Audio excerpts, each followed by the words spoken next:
Mecece kwamfiyuta? A taƙaice sai ka ce na'ura mai ƙwaƙwalwa.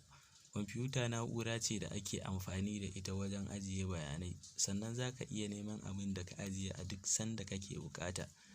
Ana iya ba ta umarni kuma tana bi, sannan ana adana ko shirye-shirye bayanai ta tsarin rubutu ko hotuna ko bidiyo. Hotuna masu motsi, a cikinta kuma ana saka mata manhajojin software, sannan ana iya tura saƙon email ko yin games ko shiga shafukan yanar gizo-gizo. Wannan a taƙaice kenan. Ɓangarorin kwamfiyuta. Kwamfiyuta tana da ɓangarori, amma mafi muhimmancin da ya kamata ka sani a wannan lokacin su ne monitor, wanda ake kallon abin da kake yi, ma'ana kike yi ko kake yi ɗaya ne a kwamfiyuta, mai kama da talabijin. Shi ne wanda za ka gan shi kamar talabijin ne, to amma ba talabijin ba ne. Wani zubin dai akwai wanda za ka ga ya zo, za ka iya jona mai DVD da sauransu, amma gaskiya ba su cika zuwa a haka ɗin sosai ba. Wannan shi ake kira da monitor. A taƙaice sai ka ce fuskar talabijin. Wannan shi ake kira da monitor, kamar fuskar talabijin.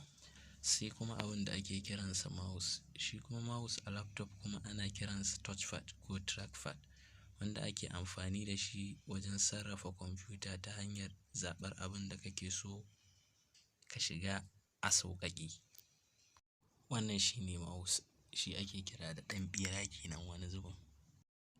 Sai kuma keyboard, madannan da ake amfani da su wajen yin rubutu ko ba da umarni, su ne keyboard. Gashi nan kamar yadda kuka gani.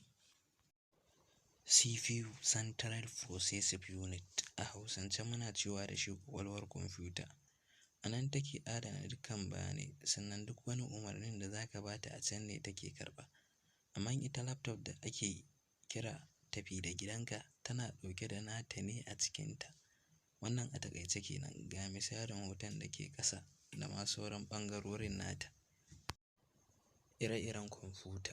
A nan za mu yi magana ne a kan dangin kwamfuta guda biyu, duk da akwai tarin ire-irenta daban-daban, amma za mu ɗauki waɗannan guda biyun kacal mu yi magana a kansu, domin su ne waɗanda aka fi amfani da su yau da kullum. Desktop da laptop. Desktop ita ce wadda kuka ga hotonta a sama, tana raɓe da sauran ɓangarorin kwamfiyuta, saɓanin laptop wadda ake kira da tafi-da-gidanka, domin tana ɗauke da komai nata tare da ita. Wannan ita ake kira da desktop kwamfiyuta. Wannan kuma laptop kwamfiyuta. Ta wajen aiki ba su da wani bambanci. Bambancin kawai laptop kwamfiyuta tana ɗauke da batir, sannan kuma za ka iya yawo da ita, saɓanin desktop kwamfiyuta ita ta gida ce wadda ajiye ta kawai ake yi. Wannan shi ne bambancinsu, amma kowacce tana yin aikin kowacce.